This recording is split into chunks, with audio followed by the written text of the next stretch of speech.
Welcome back, Cyber Explorers. It's Alfie, and in this video we'll explore together with this step-by-step guide how to perform unattended installations of Windows 10. So without further ado, let's get right into it.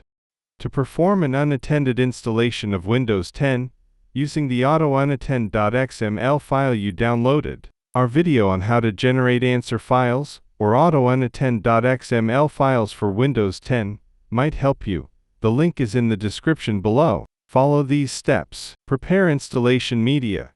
Get a USB flash drive, 8 GB or higher, ready. Download the Windows ISO file from the official Microsoft website. Download the Rufus application from the official website. Create a bootable USB drive using tools like Rufus or Media Creation Tool. When creating a bootable USB drive using Rufus, make sure to create the bootable USB drive without selecting any of the customized Windows installation options in the Windows User Experience window. Keep it all unchecked. Add Autounattend.xml file.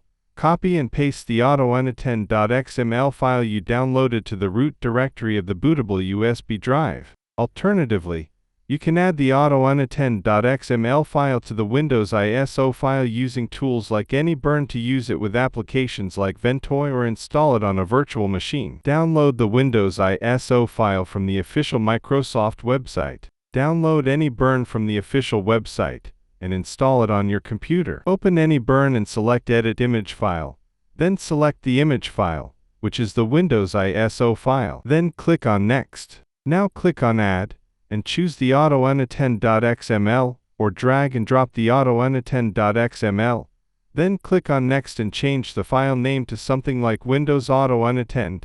Then click on Create Now and wait for the process to finish. Then you will be able to copy and paste the Windows Autounattend ISO file to Ventoy to perform unattended installations of Windows or use the ISO file to install Windows on a virtual machine. Windows Setup will automatically detect the Autounattend.xml file on the USB drive. The setup process will proceed unattended, applying the settings specified in the Autounattend.xml file. Depending on what you have selected in the Autounattend.xml file, for some steps, for example, if you have selected Partition the disk interactively during Windows setup, you will get the Partition disk window to set it up manually. Once the installation is complete, the computer will restart, and Windows will be installed with the settings specified in the Autounattend.xml file. This process automates the Windows installation, saving you some time and ensuring consistent setup across multiple devices. Note: test the Windows ISO file before deploying to multiple machines. Test the Autounattend.xml file on a single machine or virtual machine to ensure it works as expected.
And that's it for today. If you found this video helpful, please give it a thumbs up, consider subscribing, and don't forget to activate the notification bell so you won't miss out on any new uploads. Thank you for watching. Until next time, see you later.